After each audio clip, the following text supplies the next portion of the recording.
All right, perfect. So we're going to move on swiftly to our next session. It's a panel discussion, and we have one moderator and four gentlemen coming up. We've got. I'll name the moderator. I'll read the bio. I'll also just briefly name the panelists as well.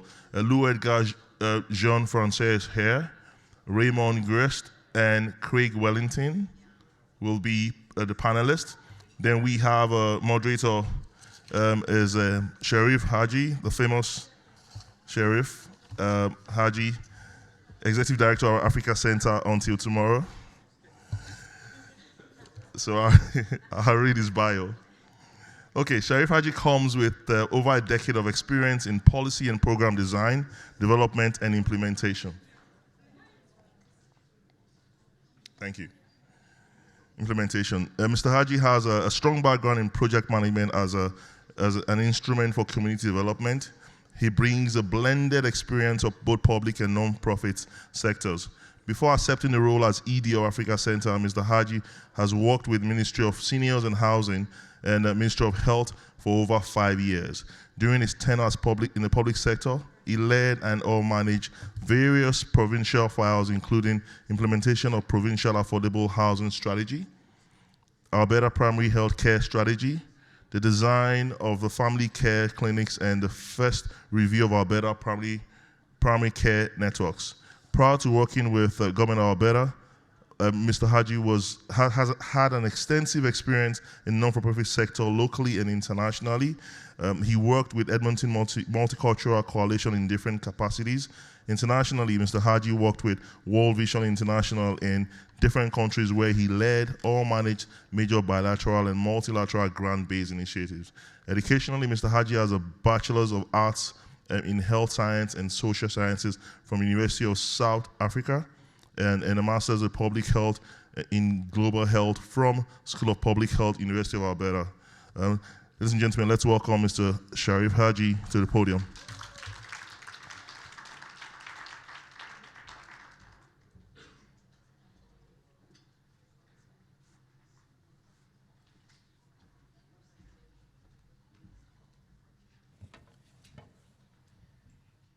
Well, thank you, Nasser, and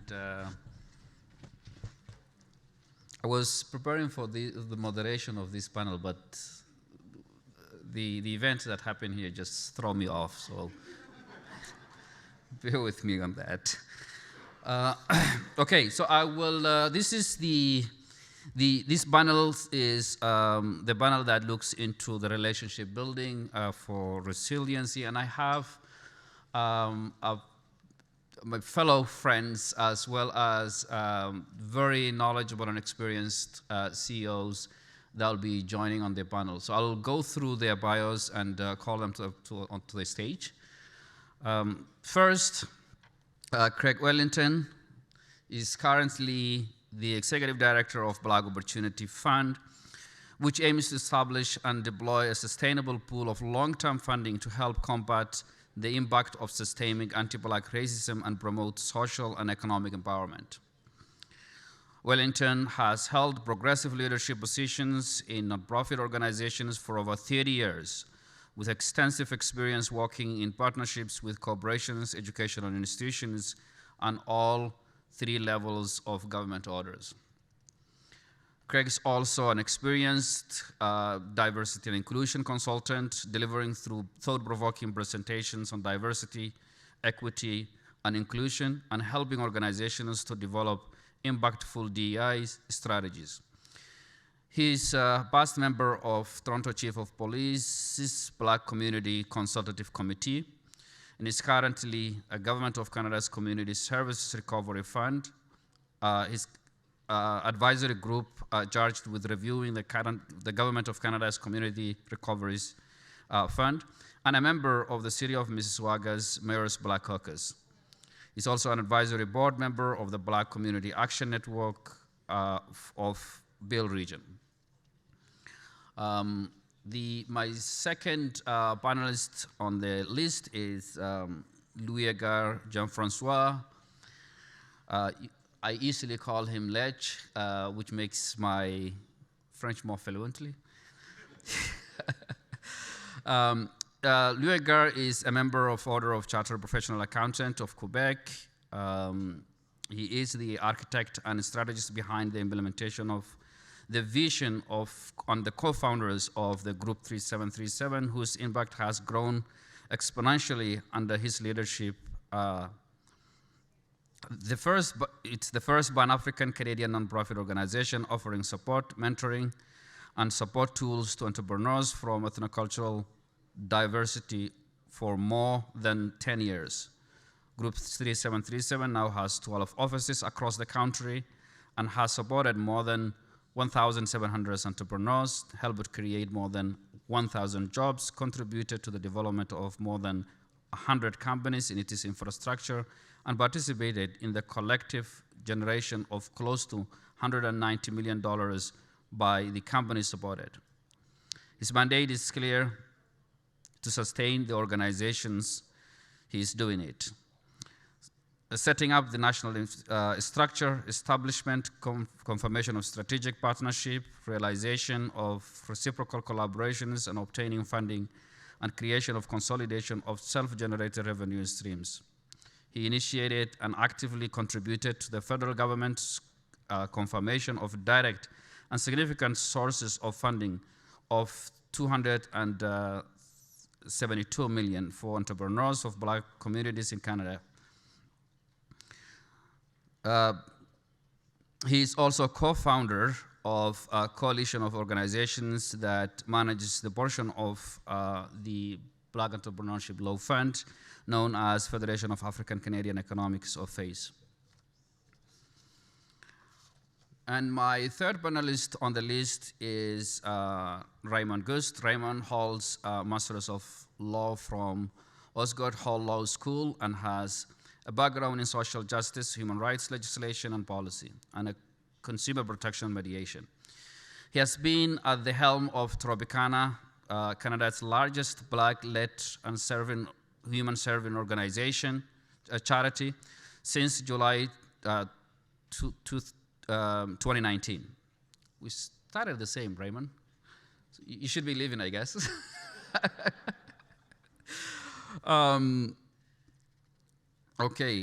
Prior to his current role, he had 25 years career with Ontario Public Service, where his policy analysis work with the Human Rights Commission helped reshape dispute resolutions and investigate approaches.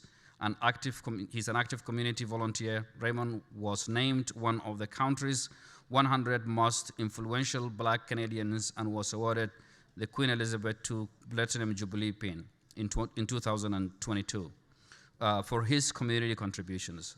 Raymond sits on the boards of directors of Shepherd Village, Inc., Retirement and the Long-Term Care, the Mediation of Program Advisory Committee at Durham College, and the Toronto District School Board's Black Students Achievement and Community Advisory Committee.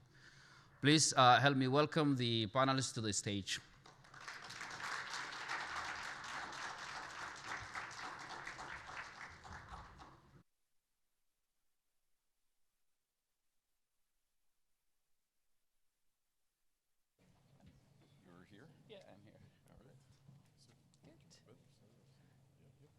Twins.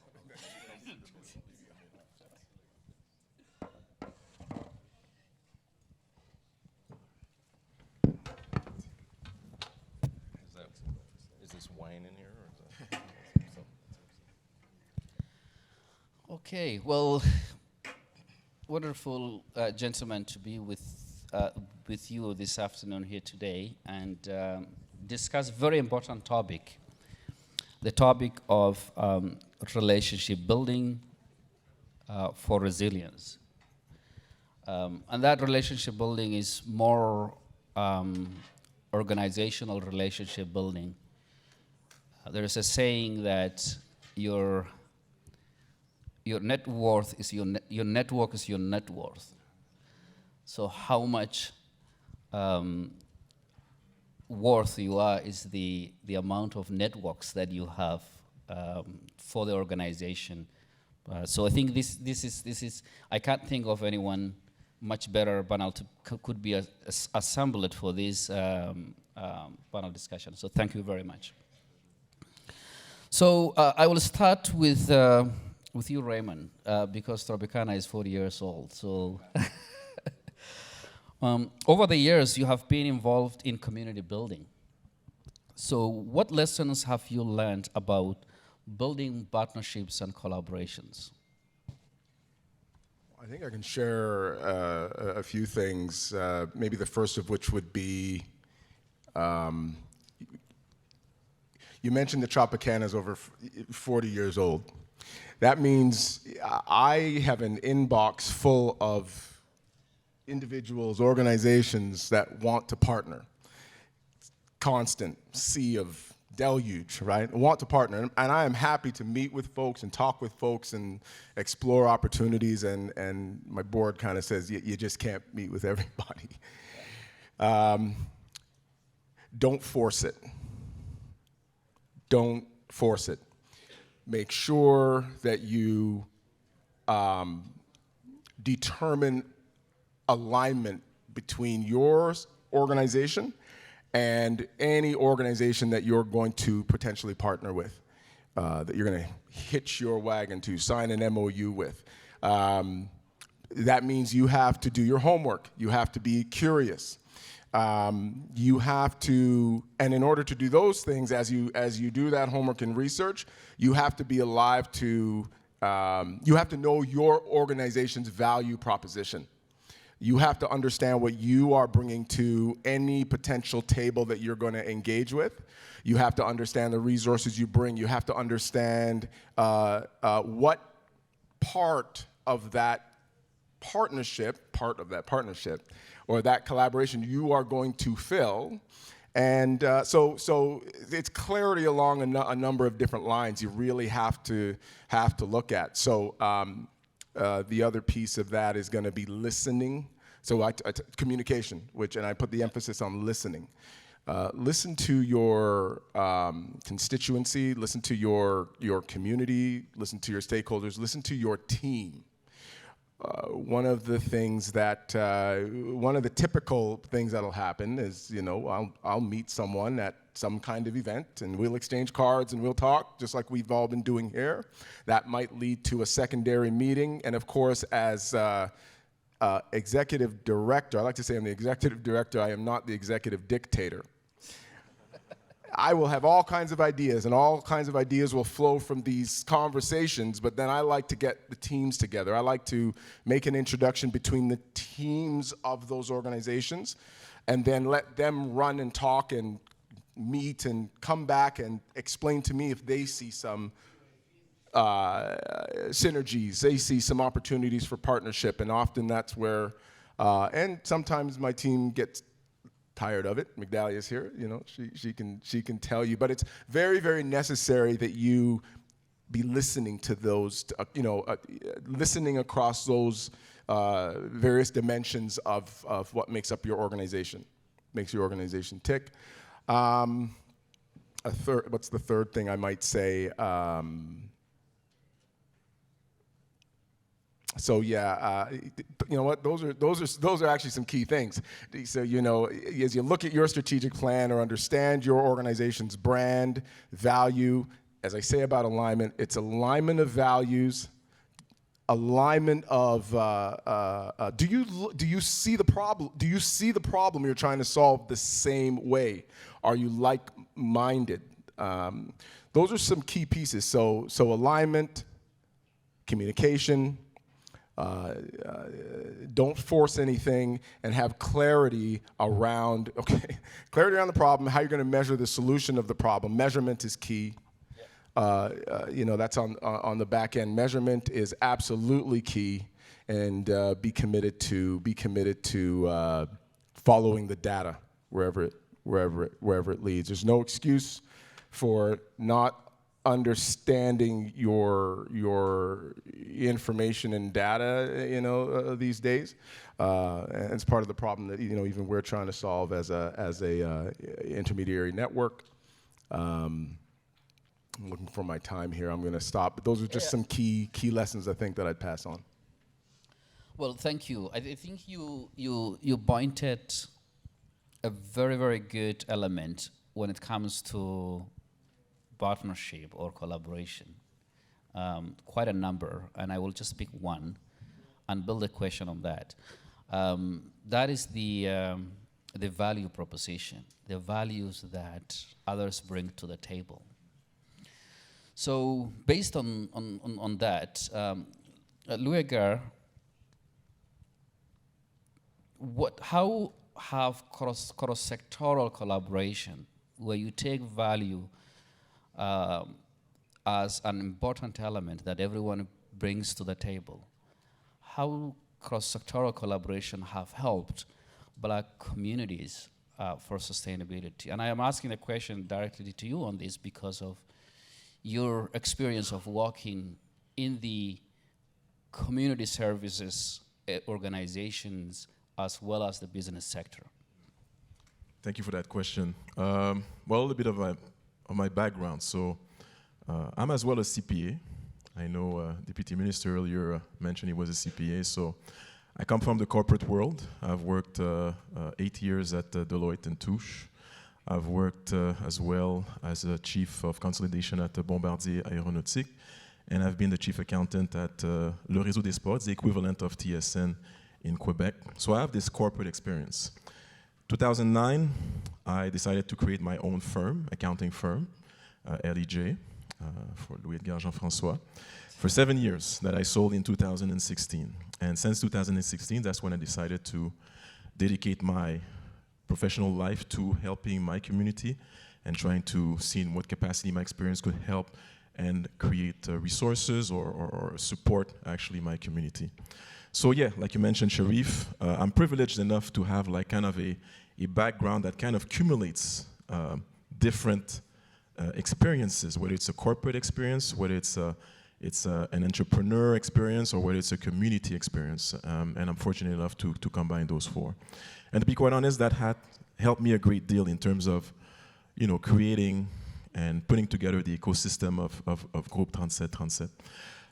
Yes, Groupe 3737 is a not-for-profit organization, but at the end, and I know it was mentioned earlier, even if it's a non-for-profit, for me, it has to be, a non-for-profit has to be managed as a for-profit, right? At the end of the day, there's the same issues, there's small differences, but these are the same issues. You need money, you need to manage an organization, a business, so it has to be managed as a for-profit.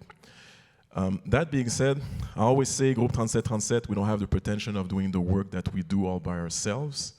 What we've built, and we've been mentioning it a lot of times, we built an ecosystem, as well as Sharif has built an ecosystem, Raymond has built an ecosystem, Greg has built an ecosystem.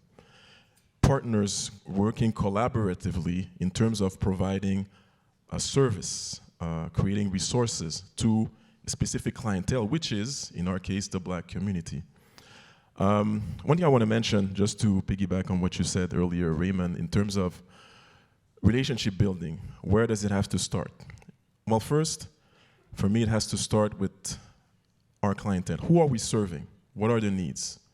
And based on that, that's from where you create that ecosystem.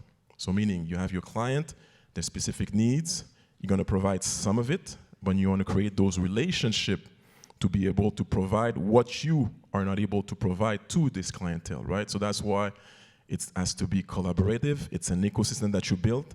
Partners that will come and bona fide the service that you want to provide to your clients, right? So that's a key piece of, you know, relationship building. It has to be useful for, at the base, the client that you service. And for me, it starts from there.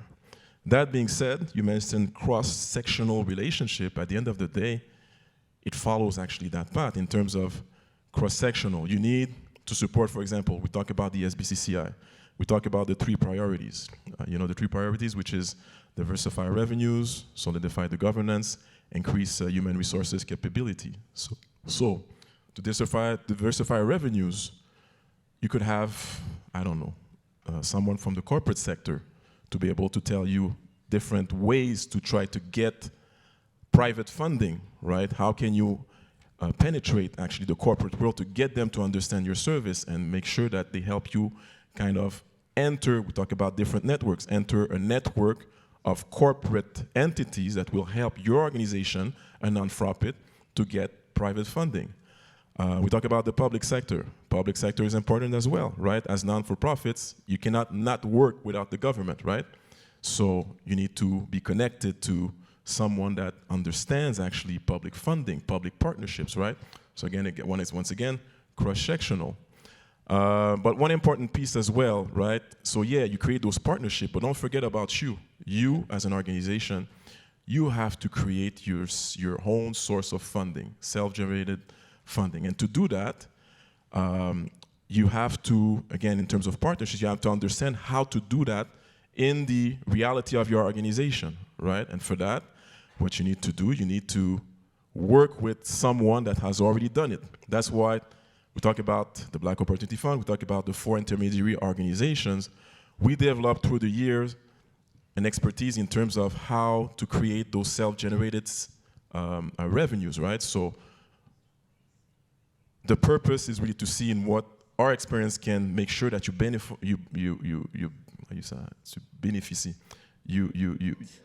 benefit, benefit, thank you.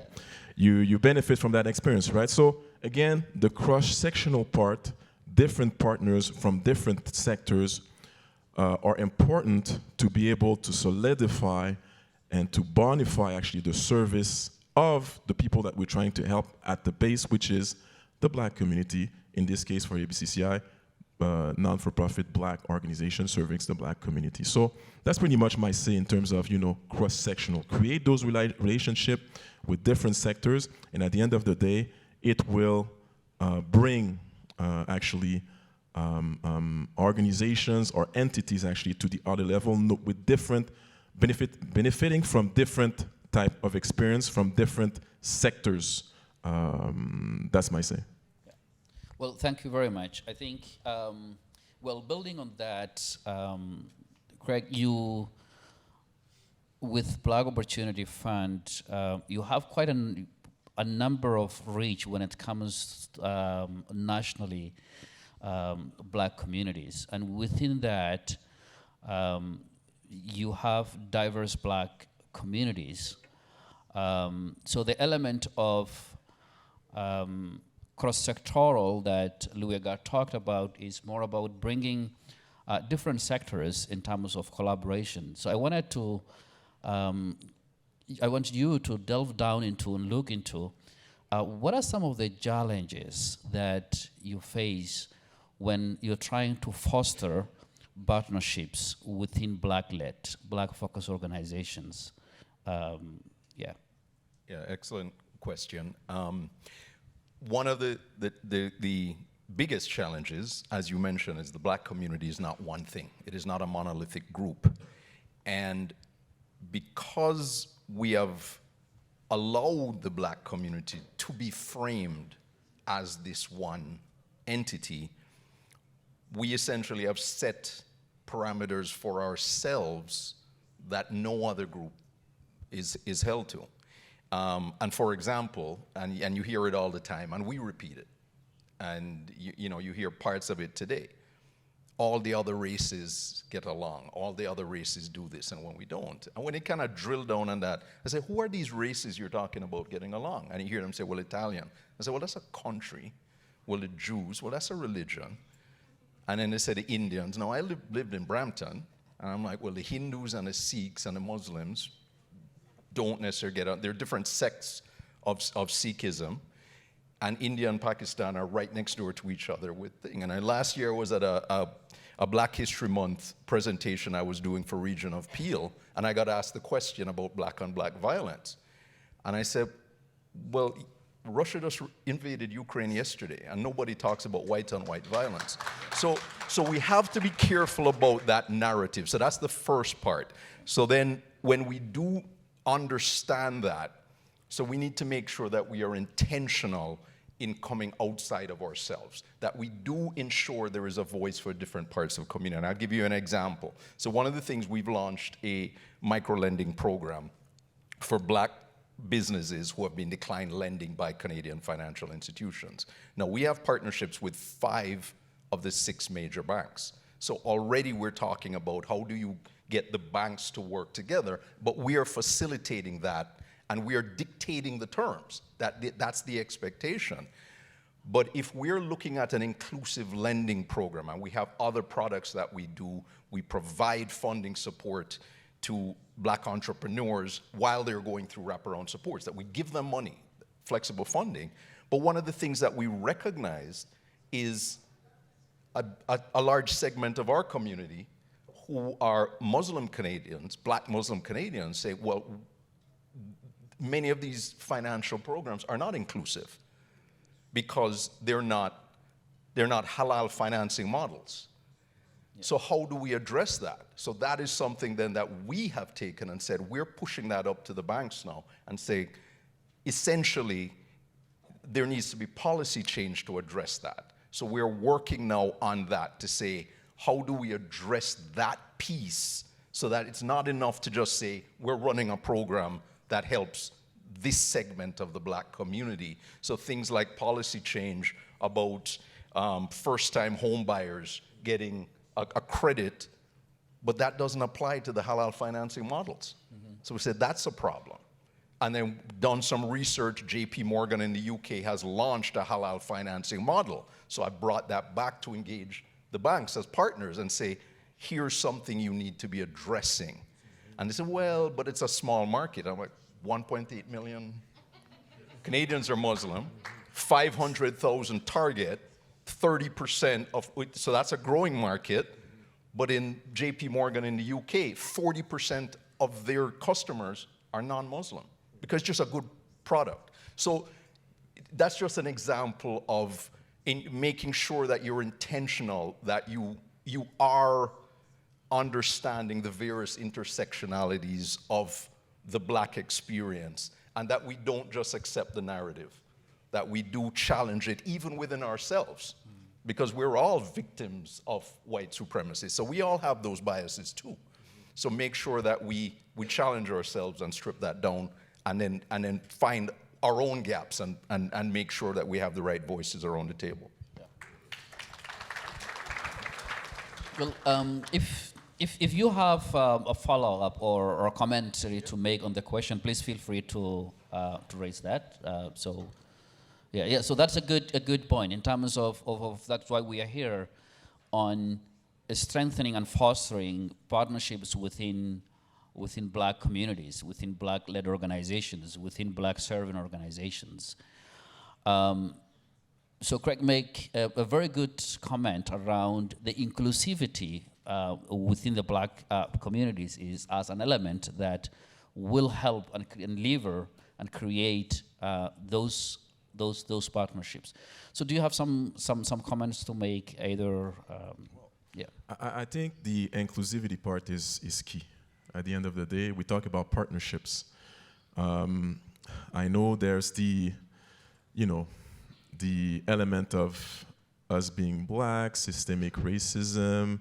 We have this tendency of saying, you know what, we don't trust, the person or the community that oppresses us, right?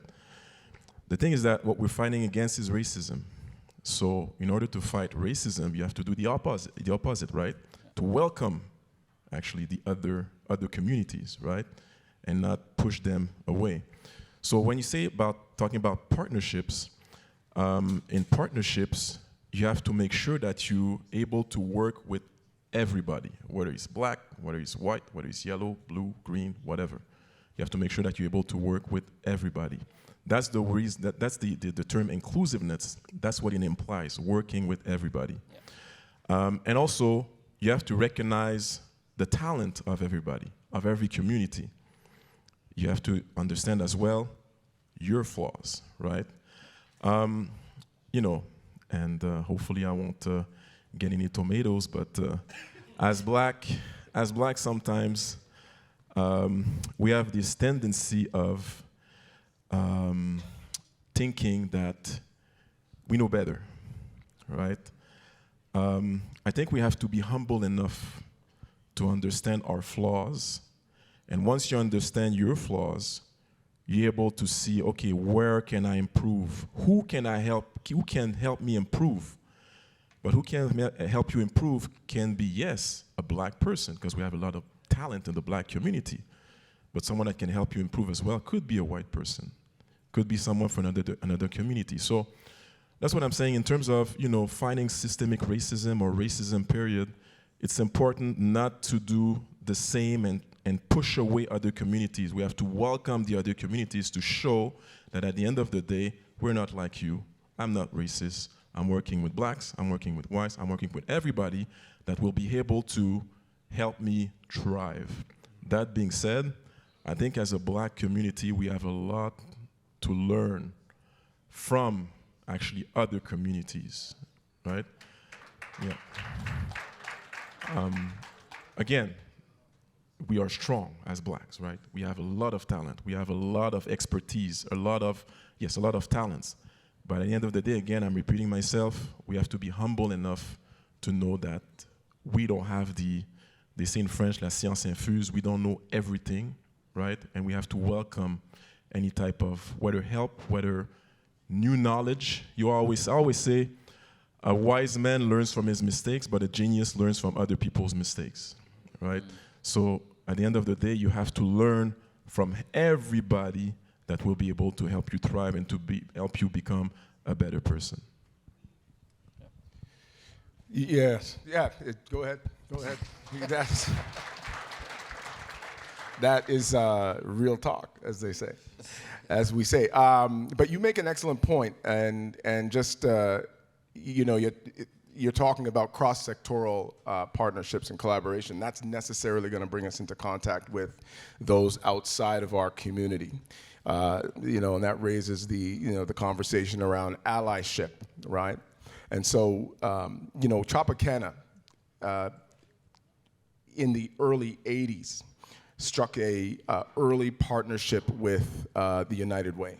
And they became the first ethnic-focused agency to become a United Way member agency. Today, Tropicana is a anchor agency of the United Way of Greater Toronto.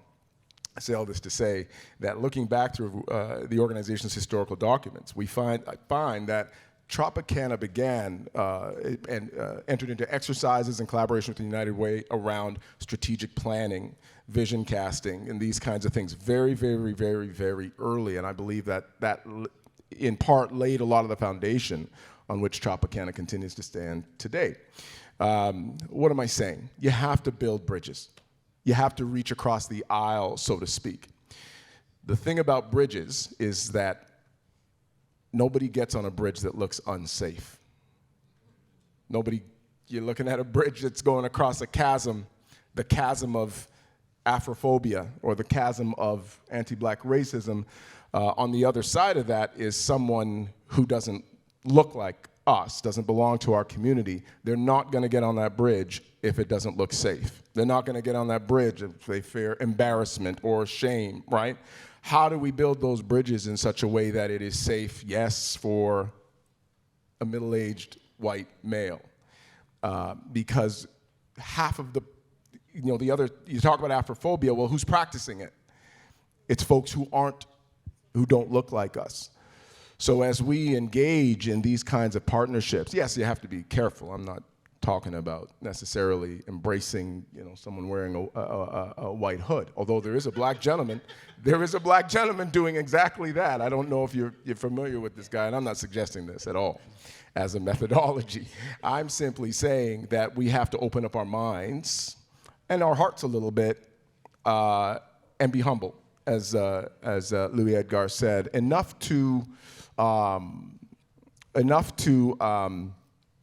consider those who are different from us so that we don't become that which we beheld and despised. Yeah. Well, open your heart and being humble. Those are two great, I would say, strategies. And that will lead to my next question. And I will start with you, Craig. We have leaders of black communities here, and what I wanted tangible examples that people can go with back. So if you could use examples, that would be fantastic. So what is working well now in terms of partnership building among black-led organizations? Greg, from your experience and to your knowledge? Well, I mean, the FACE Coalition is an excellent example, right? Of here are disparate black community organizations who came together strategically to say, how do we build something? They have one system, different organizations, one in Alberta, a couple in Quebec, Halifax, Toronto, but it's one system that was developed to manage that. So originally it was a system that was adopted, and then a new system was developed that is now owned. They could have gotten 5 different systems. And that would have been the cost center. So that is one of the things that we see. When you see multiple organizations, I mean, we have this idea about the shared economics and so on, but then we get in a room and you have 30 different organizations, that's 30 different web designers, that's 30 different orders of computers.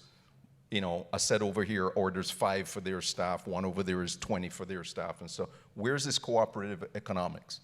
Having done a lot of work in the municipal sector where they have these shared services agreements, we're saying, well, we're 6 little municipalities and each of us have a police service. That doesn't make sense. How do we amalgamate? Yeah. We're not doing that.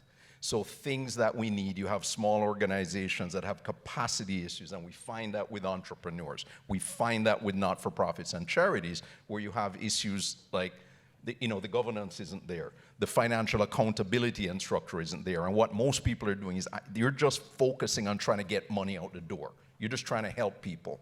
So what you're thinking is, once I get more money, then I'll put the financial controls in place. It's too late. But I can't afford right now to hire an accountant, to hire, legal support. Yeah, but 8 of you together can, or 6 of you together can each pay a piece. We have to start thinking like that, right? How do we get together and all look at, okay, how do we all need to design our website or what have you. How do we jointly put out an RFP? Because that's, again, what the FACE model is doing. Those kind of collaborations are important. Everything we do at Black Opportunity Fund, we look at a collaborative partner. So in terms of looking at, we're rolling out a lending program, we could have built our own infrastructure. But we said, no, let's pull Alterna in, who is doing it. They're building it out. We're going to partner with Afro-Caribbean Business Network because one of our goals is capacity building. So we brought them in as a partner. We have a service agreement with them. We fund them. We're doing wraparound supports. So we audit Canadian Black Chamber of Commerce, and we fund them, and we build their capacity in it. And then I connected Canadian Black Chamber of Commerce with Tiffany at FACE to say, here is an option for wraparound supports that we've audited that you can now look at the gap you have. And what are the gaps you have, and where are the gaps we have, so we can share. So it's that kind of dialogue. But, and that's back to your first point, Raymond, the most important thing there is you need to know what is your business? What is it you do? And even more importantly, what do you not do? So for example, I have a couple of $100,000 walk through the door to me for an issue about food insecurity for Black communities. And I said, that's a huge problem for our community, but that's not our mandate. So I made a couple of calls. I said, look, I got some money here for you. I'm going to introduce you and make that connection. That has now grown into a $500,000 partnership for 2 community organizations, Black community organizations, on a food security project. And I make those calls all the time, right? And that's what we have to do. And when we know what we do and what we don't do, it makes it easier, but we also need to know what everybody else does. That's why I tell everybody, just define your lane. If you keep changing lanes just to get money, then nobody knows what the heck you're doing. You'll get an accident. Yeah, and you get an accident. You gotta, So define who you are, clear strategy, and build out that governance structure, that so on. But do it in partnership. Work together. Well, yeah, Luca, do you want to go ahead? Yeah, I just wanted to add to what Greg said. I think I'll go a layer down or up. I don't know the way you're going to see it. At the end of the day, is that to work in partnership, to work in synergy, you have to have a common goal. Us as a collective here, right here, we have the common goal of supporting the black community, empowering the black community, right? So it starts with that. I'll tell you a little anecdote. So you mentioned Tiffany. So, when we started the work in terms of, trying to craft the Black Entrepreneurship Program, I remember in March to 2020, I had an exchange with Tiffany. So for you to know, in Quebec, it's a majority of Francophone and a minority of Anglophone, right? And it's the same for the black community. Me, in my head, I'm doing my work and I'm trying to empower the black, but in my head, it's only black. But there are some nuances that relates to the Anglophone black community in Quebec. And I remember Tiffany, she took like 2 hours to explain to me what were the issues of black Anglophones in Quebec, right? She was saying like it's a minority in a minority, right? So I said to myself, I didn't realize that. At the end of the day, the work that I'm doing is really to help black, period. Not black Francophone, not only black Anglophone. I'm Asian. So not only Asians, not only Somalians, it's to help blacks, period. I know the reality in other provinces is different. In other provinces, you have a majority of black Anglophones and a minority of black Francophones, right? There are different issues, but at the end of the day, what's the common thing between us is that we are black. We have issues that are black. Yes, we have to address the little specificities for each black communities, but at the end of the day, we are all black.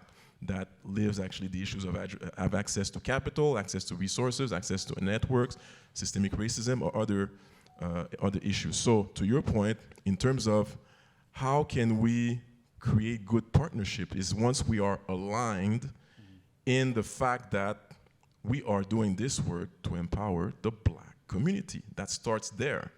And the rest, we can, like Greg said, if there's a little specificity, we can work with an organization that can help us address this specific element or the specificity. But at the end of the day, how do you bring together a collective to work in synergy? In our case, to help the black community is people that are aligned in empowering the black community, period. So that's my say to add to what Greg said. Yeah, Luca, I have a follow-up question based on Greg's comment when it comes to what is working, right? And Greg used Face Coalition as an example. So as a co-founder, what strategies and attitudes worked in the creation of that? Because I really want people in the room, when they're going, something that they can go with as examples that said, okay, that works. Well, first, what works is when you address the needs, right? At the end of the day, you have to understand your community, you have to understand the needs, right? If we talk about FACE, if we talk the Black Entrepreneurship Program, remember there's 3 components. There is the funding part to address the issues of access to capital. But one thing that was really difficult at the beginning was really in terms of data. We didn't have enough data to support our claim to create a specific fund for the black community. So what did we do? We proposed to put together a data center to help accumulate data to help the black community.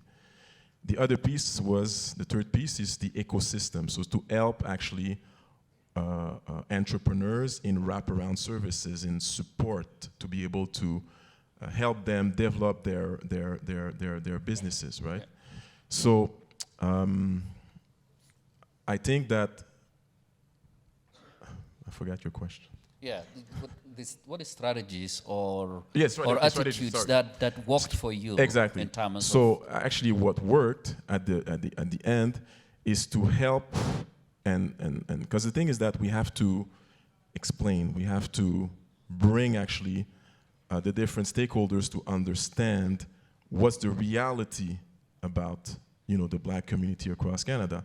And I remember you were there as well, Sharif, when we had the exchange with the financial institutions to actually bring them to, it was one thing to bring the government to confirm the source of funding to the black community, but it was another thing after, once the government committed and the financial institution committed, is to help them understand how, for example, for the funding part, how to increase the access to the funding by decreasing actually the criteria and try to help the financial institution to understand why and what situation made difficult for blacks to access actually capitals. And it took, remember, it took 8 months of, it was hard, of explaining, help them understand, 2-3 times a week of meetings with the financial institution. And at the end, I wouldn't say they got it. They got it, because at the end of the day, there's this program with the BMO now, there's a program with the CIBC, there's a program with RBC. They get it, but it was really hard to make them understand. So when you talk about challenges, that was actually a challenge, but at the end of the day, it's a matter of keep going at it. It's the strength that we had, I think, was the hammer down approach. We didn't stop until they get it. They get it into their head. Yeah. And at the end of the day, that's exactly what happened. And today we're glad to say that, yes, there's the Black Entrepreneurship Program, but there's so many different programs that are available now for the black community. In terms of resources, we're at this time now when in terms of resources available to the black community, it's historic what has been done for the past few years, right? So many resources have been created, so many opportunities have been put together, and hopefully our role now is, now that these opportunities have been created, is to see in what capacity we can leverage them, transform $1 into $2. It's going to take time, but I think we're in the right path, whether it's with the SBCCI program for the nonprofit, whether it's for the Black Entrepreneurship Program, whether it's for organizations such as the Black Opportunity Fund or also the Black North Initiative. So there's different, actually, organizations that has developed actually kind of a know-how to see in what capacity we can help the collective, the black collectivity, all in once, and try to see in what capacity we can leverage the different resources that have been rendered available for the black community. Yeah. Well, thank you. Raymond, to this question again, it's around these strategies and what works, right, in terms of partnership building. So we have used Face Coalition as an example of a formalized structure of a partnership. It's different to the national funders for SBCCI, but there is a strong partnership there. So can you speak to what is working in that model of a partnership? Yeah, absolutely. I'm gonna go back to a word that we kicked around a little earlier. That's humility.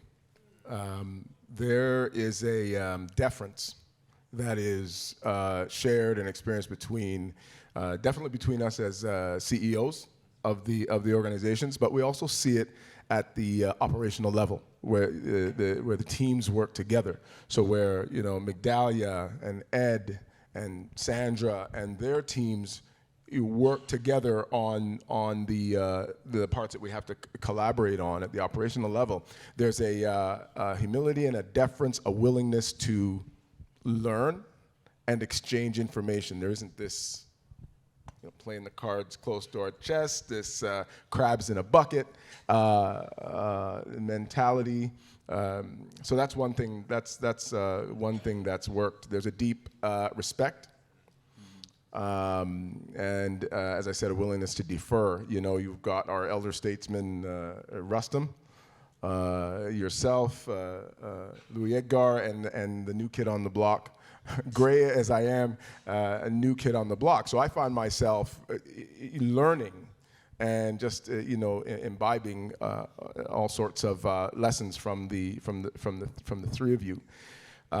What I think is going to be important going forward, we talked about leveraging dollars, and that's important, it's critical, diversifying revenue streams and so forth as to permanentize and to achieve sustainability of the program. Key is somehow documenting and codifying these maybe less tangible methods of working together? What were the best practices? What were the things that, I think we have to do an examination of what those are and were, so that we can, I think, properly document them, codify them, so that they can be enshrined in a governance model that can be left behind when, you know, the person sitting in the chair changes. Yeah. Yeah. No names mentioned around, but I think that model needs to, and we're exploring that now, right? This is the conversation we're having now. It needs to outlast the particular individuals that were in the founders, right? That were in the chair today. If I can add real quick, in terms of, you know, working together, we talk about collaboration, working collaboratively. I think that we have, for the last 3 years, became one unit. We talk about 4 intermediate organizations, but we work so well together. You guys, I gotta say, I'll say it publicly, they kind of became family, right? We're working as a unit into that initiative, right? It's one, I feel, one organization that is providing actually the support and building capacity for organization across the country. So I think that at the end of the day, what made us be able to work in synergy is the fact that, for example, you in Toronto, you have the reality in Toronto that you made us understand. There's the reality in the West that you made us understand. We have the reality of Quebec that I'm so glad that you've been able to understand, right? The Francophone element also of things.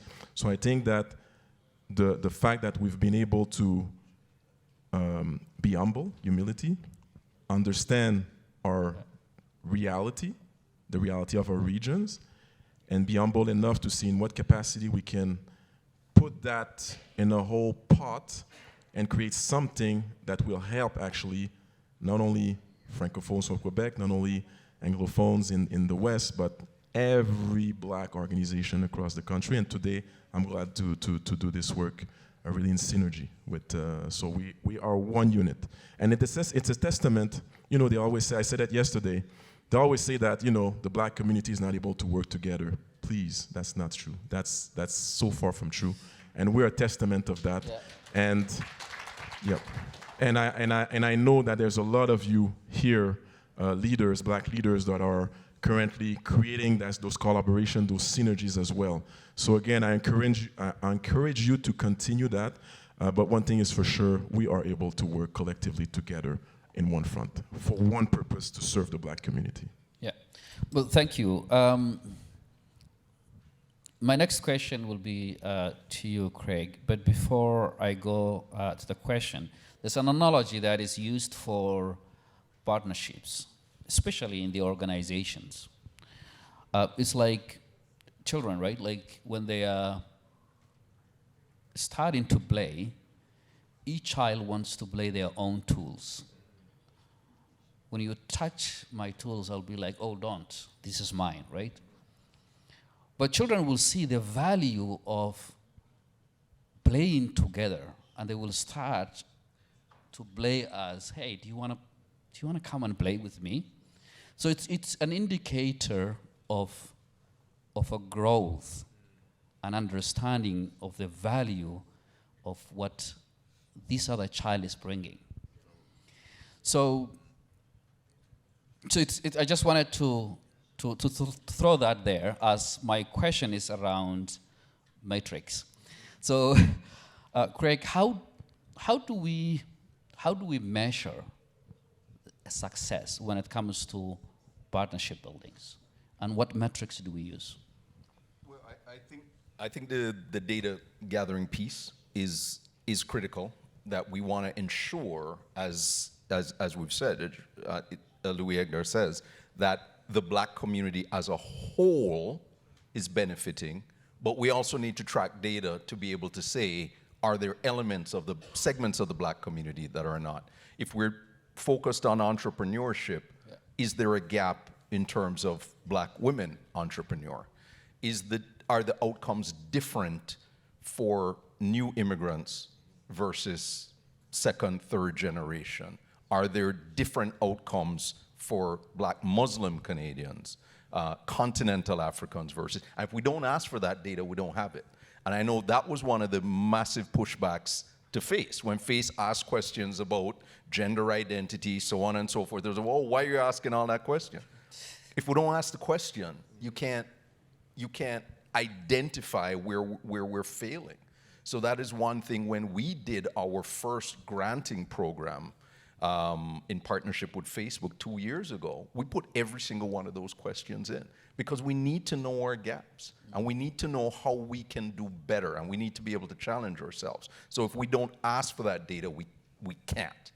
And then once we identify those gaps, then you're like, okay, well, who works in that space, who has an authentic voice? And I'll give you an example. So we were approached by the Canadian government a few years ago, middle of the pandemic, identifying issues with outcomes for black communities, black francophone and anglophone communities in Quebec and Laval, in Montreal, Laval.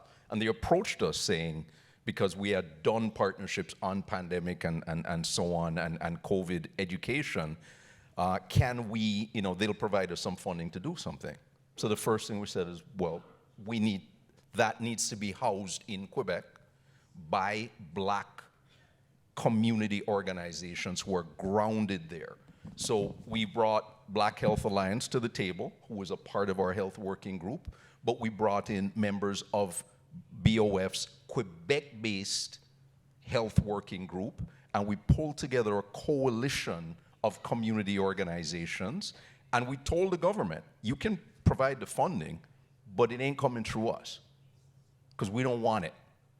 So we will provide the logistical support, we will provide the strategic planning, we will do all of that, but the money needs to go into those community organizations and build capacity, and it has to be driven by them.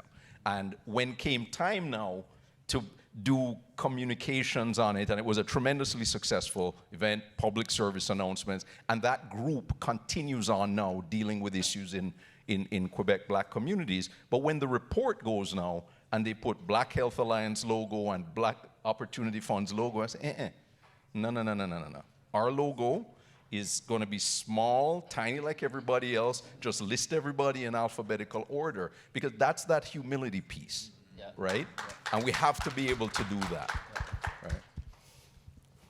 Well, thank you.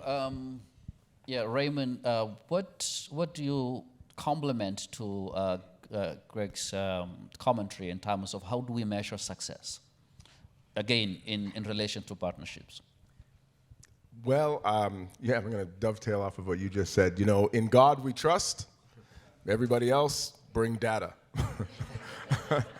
The data collection piece, and then the building of the tools with which we gather, analyze, aggregate, disaggregate that data is critical. So the building of the digital infrastructure, the kinds of tools that allow us to gather that in near real time.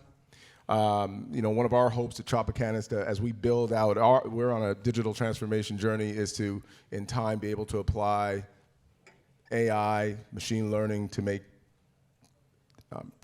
predictions about what are the right programmatic interventions to apply to an individual's profile.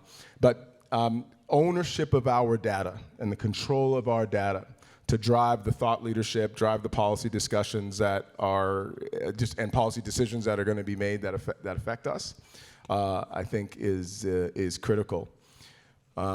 Measuring impact, it's not an easy thing. Impact it's different from just outcomes, even though you're looking at outcomes. Those, and it's difficult enough even as a single or individual organization like Tropicana, and we're in an engagement right now where we're working on building out a theory of change for our organization as a whole, developing our statement of intended impact, and we're looking at impacts at the population level. We're looking at multi-generational measurement of multi-generational change over time as a result of population impacts, all the way back to root cause solutions. understanding a societal impact and parsing it out and being able to say that these impacts, these policy changes or these population level changes actually occurred as a result of the activities of our organization, that's a difficult thing to do, but it's necessary, right? I would just say as we engage in whatever partnerships, cross-sectoral partnerships, that crystal clarity of, what is the problem, what does success look like in as close to a quantifiable expression as you can, and how will we measure it? Agreement around that, clarity around those pieces, absolutely critical. Yeah, so I'll start with you this question, Luiga. Looking to the future, what are your hopes for Black communities? My hopes? My hope, that's a big question. Well, I think it's, I'm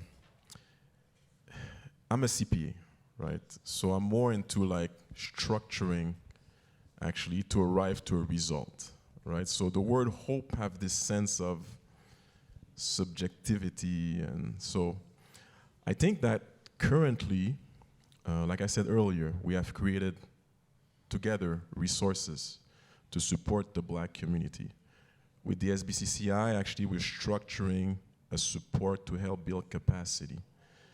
We have, we talk about the Black Entrepreneurship Program. That's a program when you have the data collection, you have the wraparound support, you have the funding. So it's kind of a structured way. You have the Black Opportunity Fund as well that is all across the country in a structural manner that is helping actually to empower and support the Black community. So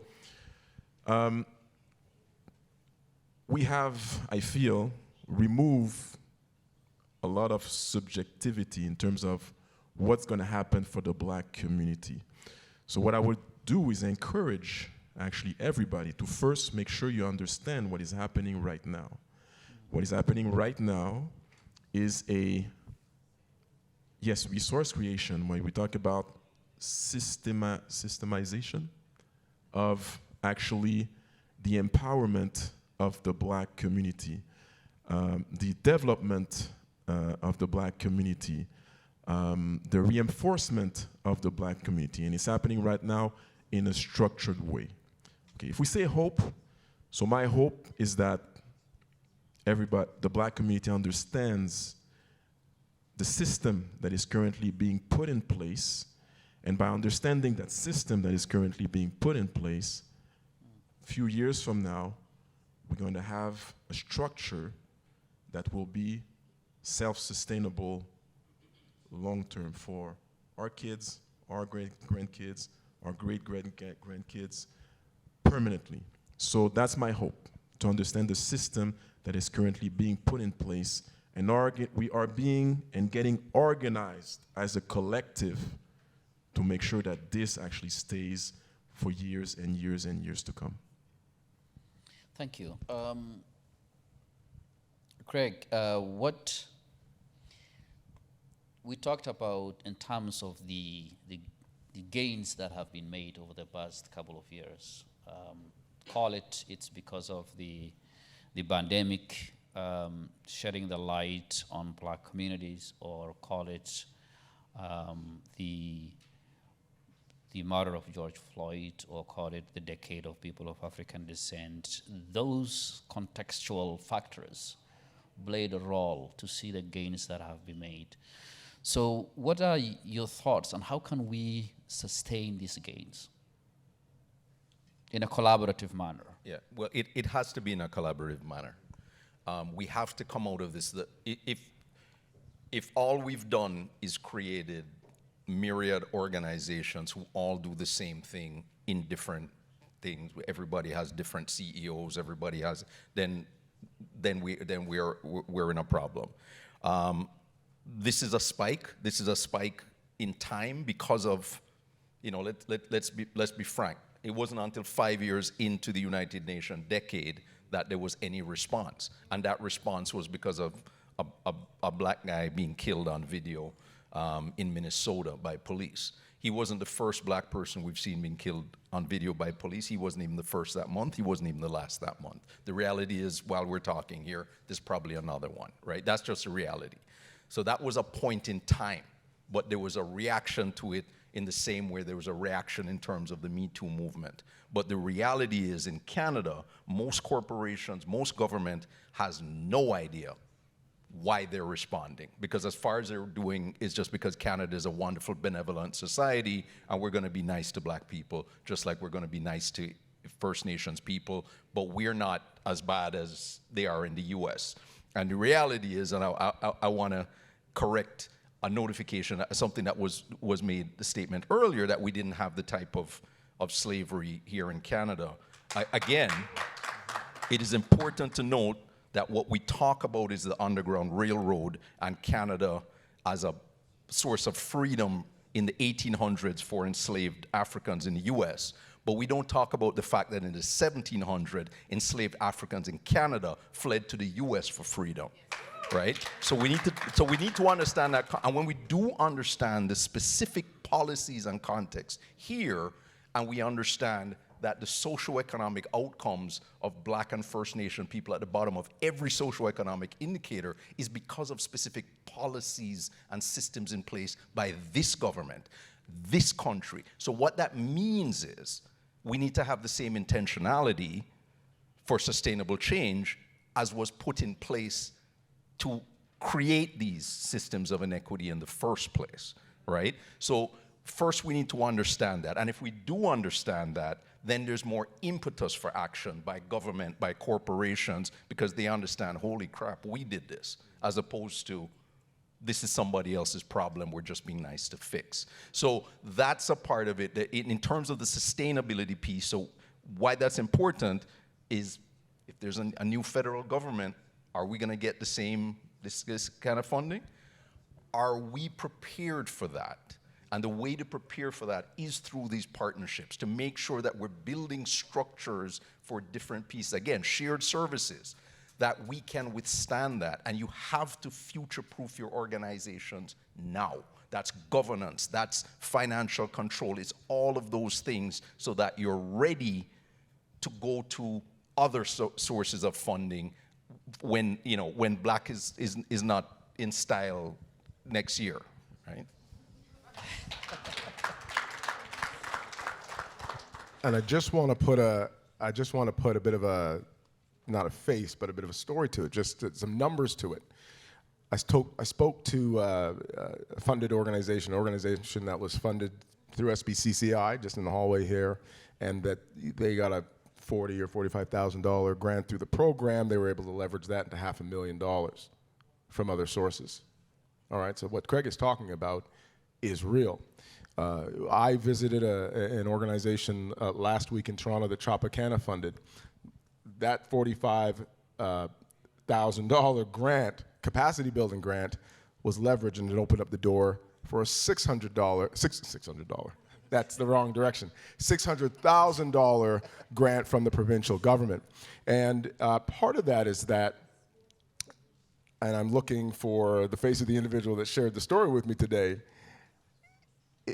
a lot of these governmental funders will ask, and institutional funders will ask, what other black-led or black organizations are supporting you or believe in your mission and vision. And so showing them that SBCCI funding unlocked the door for other funding orders of magnitude greater. It's real.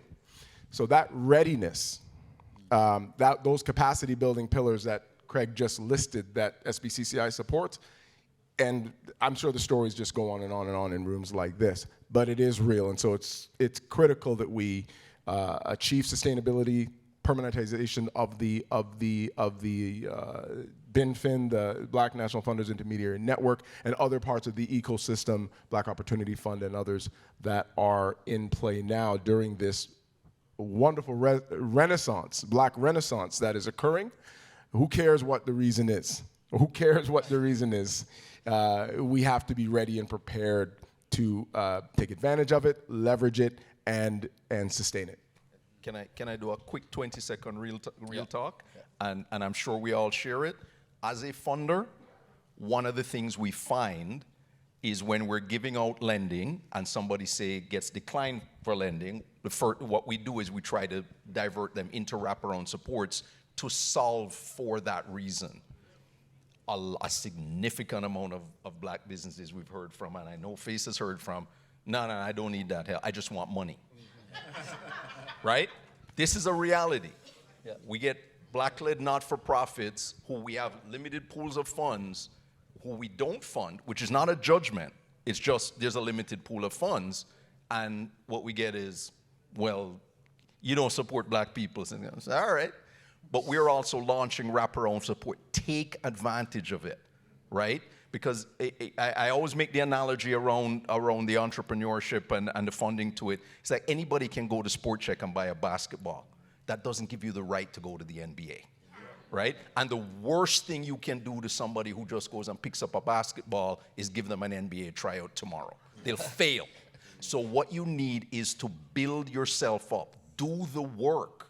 Invest in you need to be more committed to your business, your not-for-profit, your vision than the funder is, right? They're supporting your vision, but you have to be more passionate about it than they are, right? You have to be willing to do the work so that when the NBA calls, you're ready. You're draft ready, as opposed to I'm playing in the backyard or with the YMCA. That's not it, right? You got to be serious about it. And running a business is hard.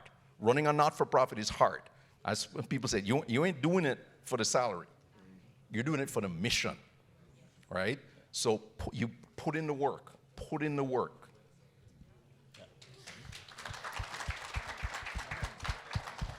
Yeah, for the mission, not for the money. That's a good statement. We have 3 minutes. I wanted to give back to you so that you could take 1 minute each for a final remarks around partnership and collaboration. Okay, I'll start. So at the end of the day, what we're looking for in terms of building those partnerships is to create impact. You mentioned it.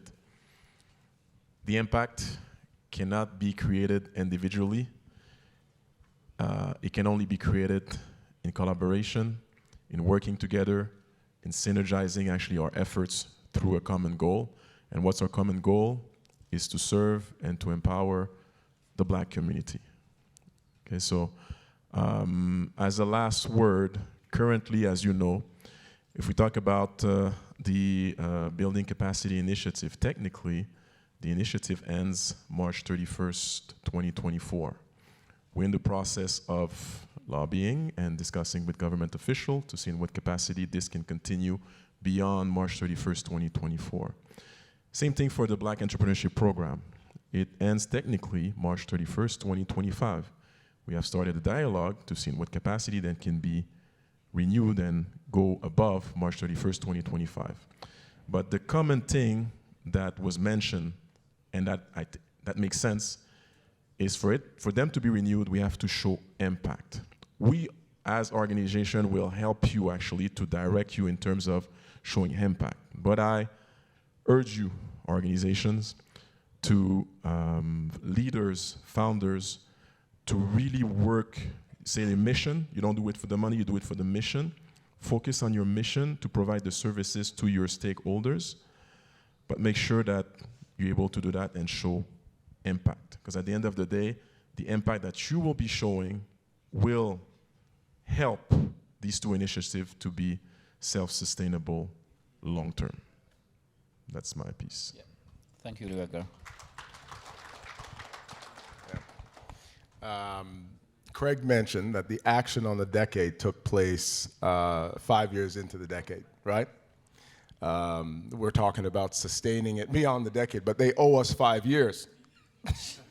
They still owe us 5 years. We have to make noise about that. We have to make noise about, they need to hear from all of us. So we need to hear from you, they need to hear from from us. And so the other side of the coin in terms of impact measurement, right? We need the numbers, we need the data, there's no question. That's what is meaningful to them, but we also need the stories behind those numbers.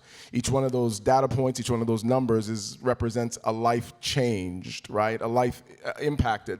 So telling your stories, and human beings are wired for stories, so telling your stories, telling them loud, putting them together with those numbers is a significant part of how we will show that impact to help extend the decade or collect on the 5 years that's still owed, however you want to look at it. But it's not just 5 years.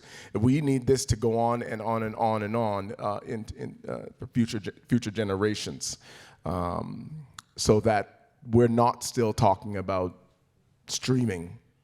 My mother was talking about streaming. I had to deal with streaming. You know, that's over a lifetime, and still sort of spinning our wheels in the mud, dealing with a lot of the same problems that our grandparents dealt with. We need to move the needle on a lot of key issues. We have to get loud. We have to get focused. We have to become strategic. Yeah, I agree with all of that. And one of the things I'm good at, it's just the way my brain works, which is good and it's bad. But I make connections that most people miss. And in terms of the data, it's important we have the impact data. But in terms of making that argument to government and looking at the impact, I remember I was on a call with Emmanuel Mellis from NABC, as well as Michelle John Foundations. And I said, the one thing that's missing from the UN decade in terms of the pillars, I don't see it's infrastructure, right? And I said, what is the cost? What is the economic impact of the Black excellence and the Black celebrations over the last 2 years, right? So where are we right now? This is SBCCI, which is focused on Black economic empowerment. Where are we holding it? Who's making money off of this? Who's making money? What is the impact? So when we measure impact, it's not just what is the Black community organizations who are getting the money. But if we think of it, all the awards galas, all of these events, all of that kind of thing, we don't own these. Where is the facility at the end of the decade? Where are the facilities that are Black owned that can hold our celebration events and generate economic sustainable impact? Because I'm like, we ain't own the Western. And the Western or convention centers, or convention center, we were in Halifax. We ain't own that. And that's union, so they own the catering too. So the economic impact of the decade may actually be bigger on the non-Black communities than it is on the Black communities. And that's something that the government needs to hear about. Because this ain't charity. This is an investment, and you've made money on it. When I used to be with Caribana, that's the thing I used to talk about. They're like, well, we're giving you $350,000. I said, keep your damn $350,000. Because you spent $15 million to lose the Olympic bid. And the guy who ran the failed bid, you paid him $350,000.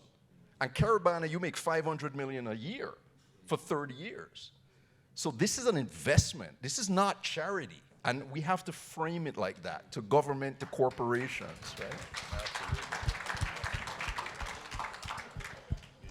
Well, that comes to the final commentary conclusion of our panel. Thank you so much, gentlemen.